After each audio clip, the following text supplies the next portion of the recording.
What's up, brilliant people? Joe here, and yes, we're doing math again, but I promise it won't hurt. Here at Joe Tutors, we're making math simple, because when you practice a little, you stress a lot less. Today, let's tackle factoring trinomials step by step. I would give today's lesson a difficulty rating of medium, and what you need to be successful is you need to know how to factor, you need to be able to multiply numbers, and you just have to be willing to try. Everything else you need will build as we go. Let's start with this problem. X squared plus 5x plus 6. Now remember that when you have an equation in standard form, your standard form is ax squared plus bx plus c. The reason that it's important to know this is because we are going to use this to help us build our steps. Now, when a, or the number in front of x squared, is 1, we're only focusing on c, our constant, that last number. And we're going to think to ourselves, what numbers can I multiply to make 6 that will add up to 5? We're thinking about our factors. And if we don't know, we could always write them out. Think to yourself what the answer might be as I write out these factors. So to make 6, I could have 1 times 6 and 2 times 3. Now, which of those is going to add up to 5? 2 and 3, of course. So my final answer for factoring this equation would be x plus 2 and x plus 3. That's our basic factoring setup. Let's try another problem. X squared plus 7x plus 10. Same thing. Think to yourself, what factors of 10 will add up to 7? If you were thinking 2 and 5, you've got it. And all I have to do is write x plus 2 in one set of parentheses and x plus 5 in the other set. Notice how our process didn't change and we're just getting more comfortable with it. Now, this next one is going to make things a little interesting. X squared minus x minus 12. Now this one is a little more interesting because it has negatives. So we're thinking to ourselves, what two numbers are going to multiply to negative 12 and add up to negative 1? What I want you to notice when we're thinking of factors of a negative number is it's just like our factors of a positive number. So like with 12, I would say 1 and 12.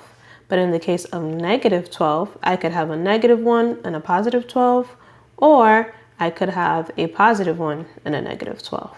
So think to yourself, what two factors of negative 12 would add up to negative 1?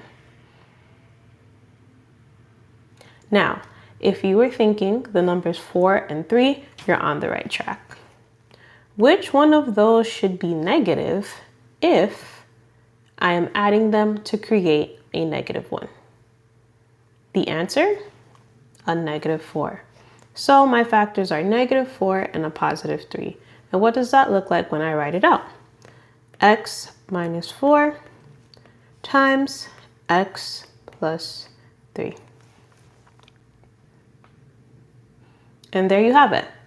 When your product is negative, your signs have to be different. When the sum is negative, the bigger number has to be negative. Let's look at a different type of problem. Now, every problem that we had, a was 1.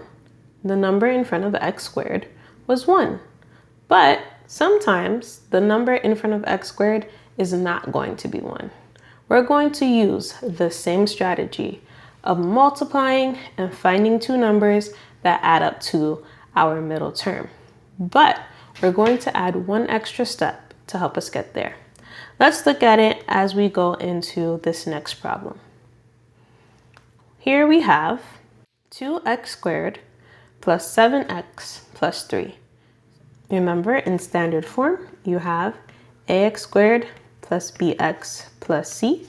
So we're looking for factors of a times c that add up to b. So factors of 6 that would add up to 7. If you were thinking 6 and 1, you've got it. Now here comes our extra step. Instead of writing 7x I'm going to split that up into two terms with the numbers that we just came up with. So that's 6 and 1. So I would write 2x² plus 6x plus 1x plus 3. And remember, those numbers came from the factors that we just discovered. Now I'm going to group these first terms and these second terms together. And I'm going to think to myself, what do 2x² and 6x have in common? Something that I could take from both of them. They both have a 2 as a factor, and they both have an x. Now what will be left in my parentheses? Well, 2x times what is going to give me 2x²? The answer is x. And 2x times 3 is going to give me 6x. So I factored that first side. Let's look at the second side. Now, if your two terms don't have anything in common, don't assume you did something wrong. That can happen. And in that case, we'll just factor out a 1.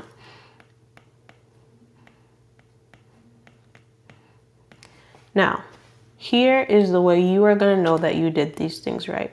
Do you notice that we have the same number inside of both parentheses? That is our common binomial. That means that we factored correctly. So for our last step, we're going to take the things that are on the outside of the parentheses and group them together, and also write that common binomial grouping as well. So what that looks like is we had 2x and a plus 1 outside of our parentheses, so they go together. And then that common binomial grouping that we had, they go together. And now I fully factored 2x² plus 7x plus 3. Nothing actually changed. We just added a step to help us find those factors. Let's try another one. And this time with negatives, because this is where it gets a little tricky. We're going to put together all of the things that we've practiced today. So we are looking at the problem 3x² minus 5x minus 2. So we're thinking 3 times a negative 2, they multiply to make a negative 6. So we're wondering factors of negative 6 that add up to negative 5. So since the 5 is negative, remember our bigger factor also has to be negative. So what numbers can I multiply to make negative 6 that would add up to negative 5? If you were thinking negative 6 and a positive 1, you've got that. I'm going to use those numbers to break up that middle term. So I'll rewrite this as 3x² minus 6x plus 1x minus 2. And I'm going to think to myself, in this first group, what do they have in common? I can factor out 3x from both of them. In my first term, I would be left with x.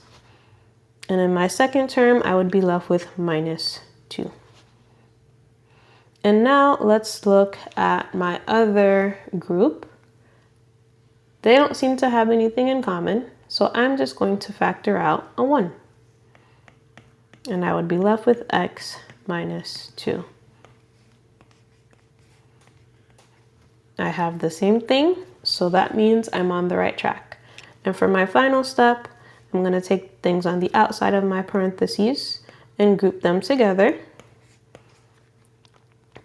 And the things on the inside of my parentheses, and those go together too. That common binomial factor, x minus 2. So, same idea. Multiply, find the numbers, rewrite, group, and factor. If this still feels tricky, that's okay. Rewatch, pause, and practice. I'm cheering for you, and I'm proud of you. Keep going. Future you will thank you. And if this video helped, don't forget to like and subscribe, but also send it to a friend who might be struggling too, because we're all in this together and we never gatekeep math tips.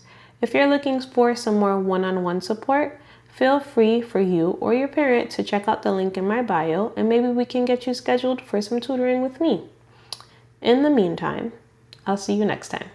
Love always, your math teacher, Jo.